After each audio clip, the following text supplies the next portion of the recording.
Welcome back to our Wednesday evening sacred sound and service events. We're coming to you from Tamil Nadu, India. Yay, we Yay! made it! Yes! So My Joshua favorite is, place on the earth. it is, it's absolutely our favorite place on the planet because this is where we come to deepen our meditation practice each year and really sink into the energy here with all of the vibrations coming from the temples. And Joshua's wearing the traditional Tamil Nadu dress for men called a dhoti, in case you're wondering. And tonight, our sound bath is on inviting grace. Um, and I think people really can struggle with the idea of grace because I think sometimes people misinterpret grace as just getting everything you want. We're definitely in this, manifestation phase with society where if I just think hard enough, if I do enough vision boards, if I just focus enough, I'll get what I want.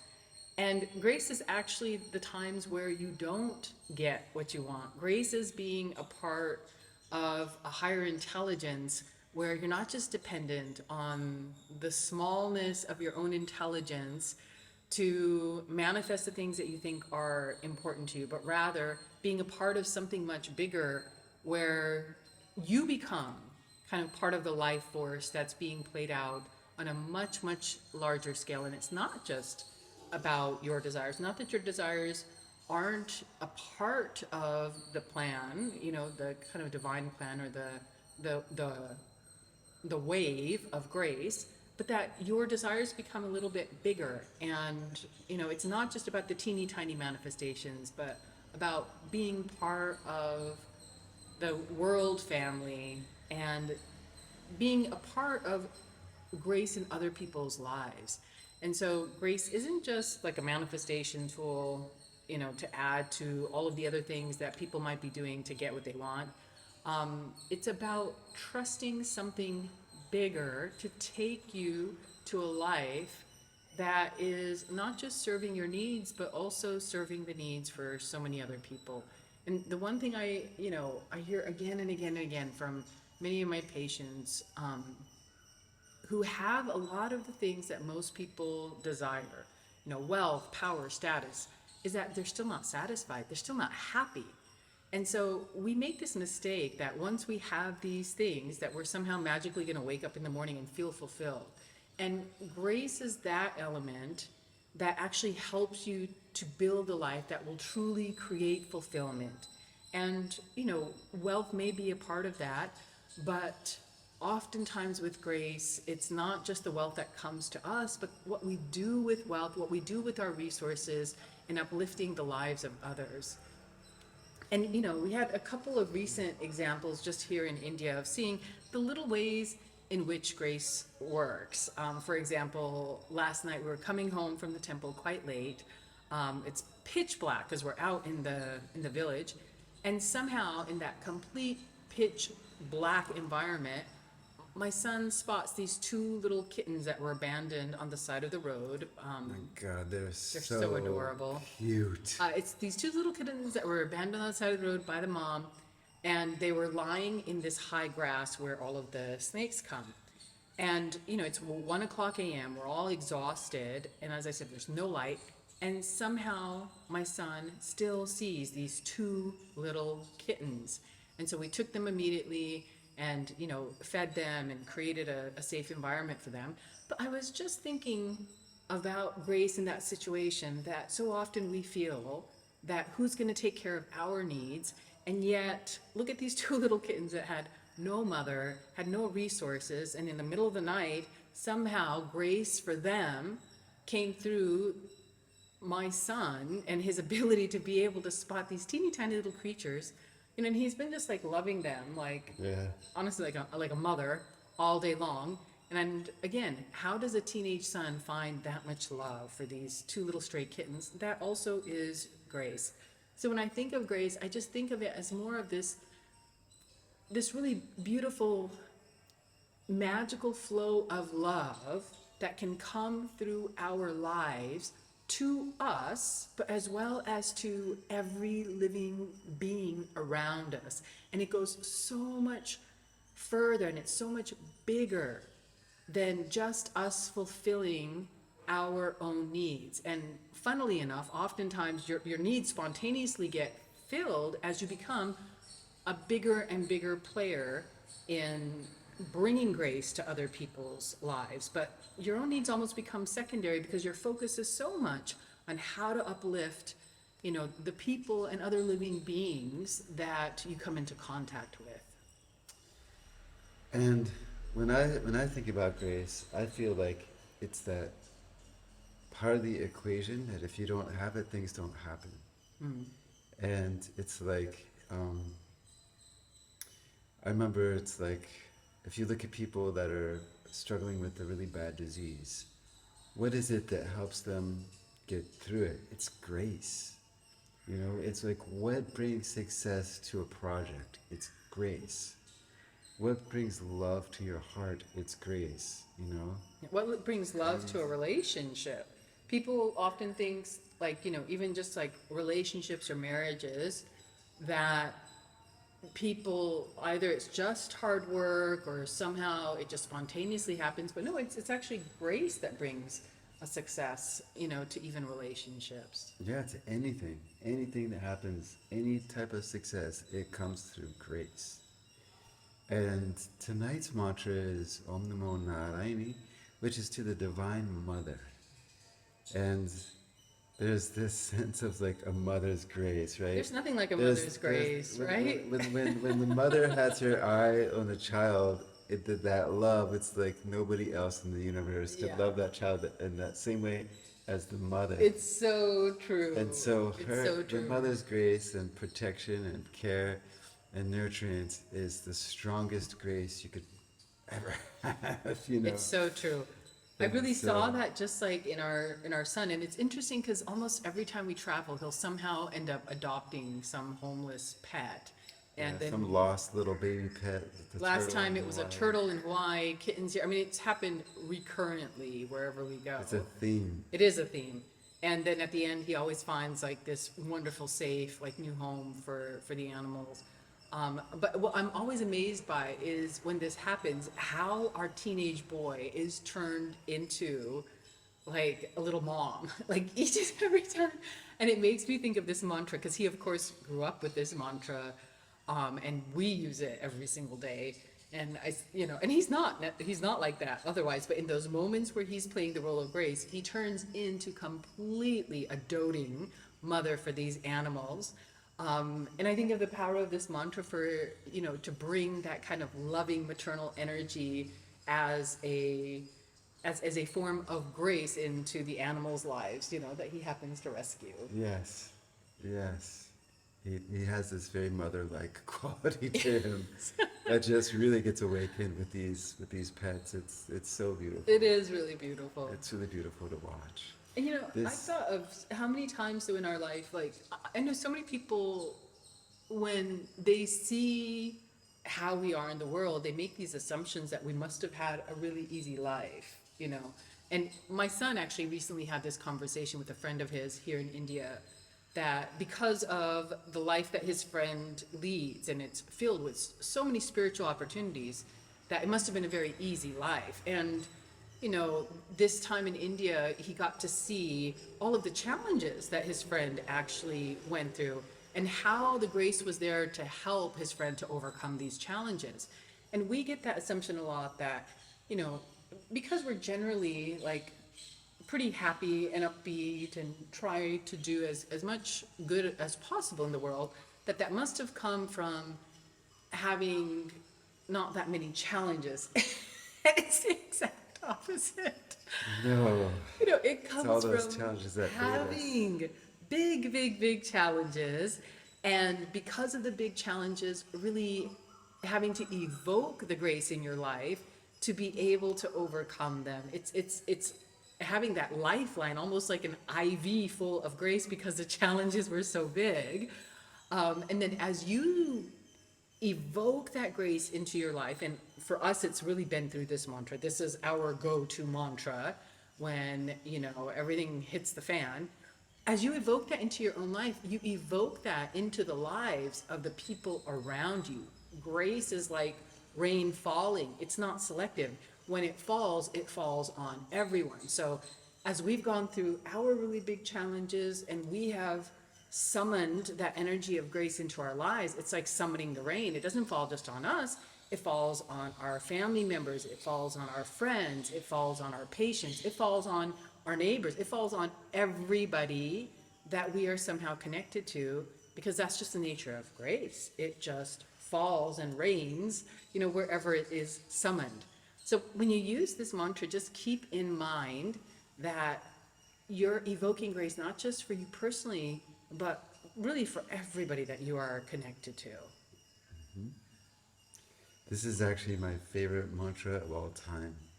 I actually had a dream the other night that I was a spirit out of my body, and the first thing I said was, oh my God, I can't chant Om Namo Narayani. It wasn't so much a dream, it was a nightmare. You Oh were my God, unable it's to so chant the bad. mantra. It's terrible. It was just terrible. It's like terrible. such a gift to have this mantra. We were saying, like, what a gift it is to know this mantra, that what would our life have been like not to have this mantra, because it has the vibration behind this mantra has just given so much. It has helped us to overcome so much, and it has helped us to help so many other people by evoking this on their behalf.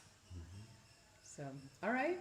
So shall we set the sankalpa? So again, the service part of these events is making a donation to help feed the hungry. You can either do it through an organization that you know. If you're looking for an organization, I have a link on my Instagram account to a fundraiser that I have launched for my 50th birthday to set up a legacy fund for many generations to feed people here in South India.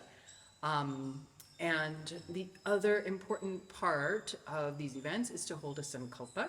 A sankalpa is just an intention for the vibrations that you are generating when you do the mantra.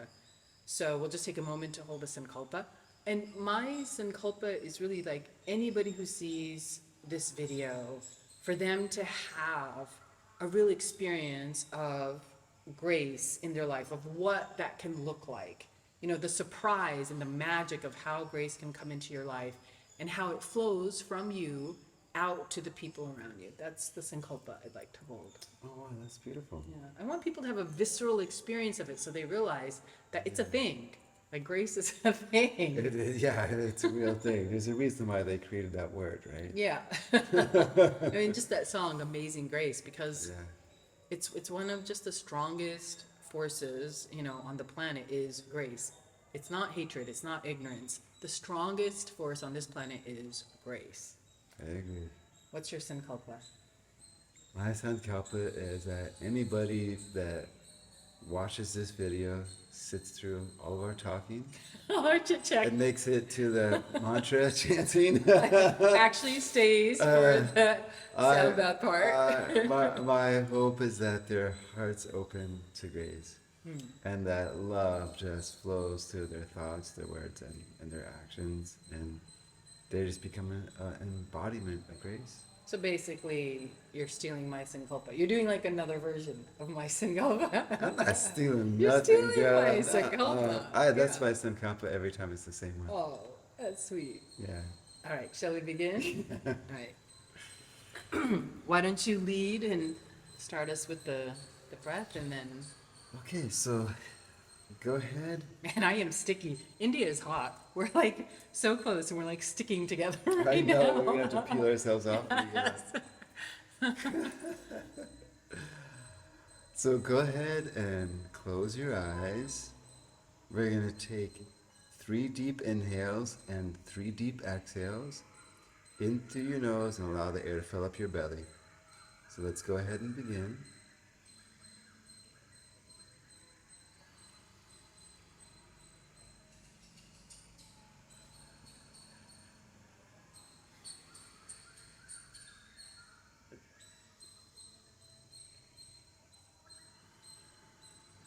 After this next inhale, we're going to begin mantra.